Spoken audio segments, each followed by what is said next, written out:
నేను ఇవాళ ఈ వేదిక మీద నుంచి ఆ సొల్లు వాగుడు వాగే కేటీఆర్ సవాలు విసురుతున్నా. బిడ్డ, ఇవాళ నేనే ముఖ్యమంత్రి, నేనే పిసిసి ప్రెసిడెంట్ను. రేపు రాబోయే పార్లమెంట్ ఎన్నికల్లో నేను సవాలు విసురుతున్నా. నీ చేతనైతే దమ్ముంటే, నువ్వు మగోడివైతే ఈ తెలంగాణ రాష్ట్రంలో బిడ్డ ఒక్క సీటు గెలిచి చూపించు. నీ అయ్యా నువ్వు వస్తావో, నీ అయ్య వస్తాడో మా కార్యకర్తలు చూసుకుంటారు. బిడ్డ, నువ్వు అనుకుంటున్నావా అల్లా తప్పగాడని? అల్లా తప్పగాలం కాదు, అవలగాలలాక అయ్య పేరు చెప్పుకొని కుర్చీలో కూర్చోలేదు సన్నాసోడా.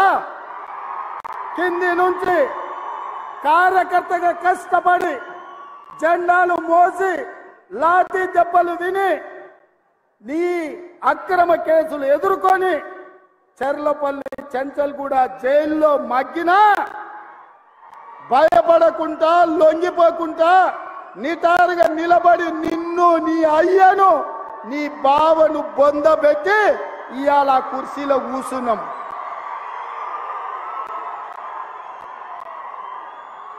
ఈ కుర్చీ ఇనాం కింద వచ్చింది కాదు, ఈ కుర్చీ అయ్య పేరు చెప్తూ వచ్చింది కాదు బిడ్డ. నల్లమల్ల అడవి నుంచి తొక్కుకుంటూ వచ్చి నీలాగటో నెత్తి మీద కాలు పెట్టి తొక్కి ఆ కుర్చీలో కూర్చోబెట్టింది మా కార్యకర్తలు. ఇవాళ కుర్చీ ఉందంటే అది మా కార్యకర్తల త్యాగం. ఇవాళ కుర్చీ ఉందంటే మా కార్యకర్తల పోరాటం.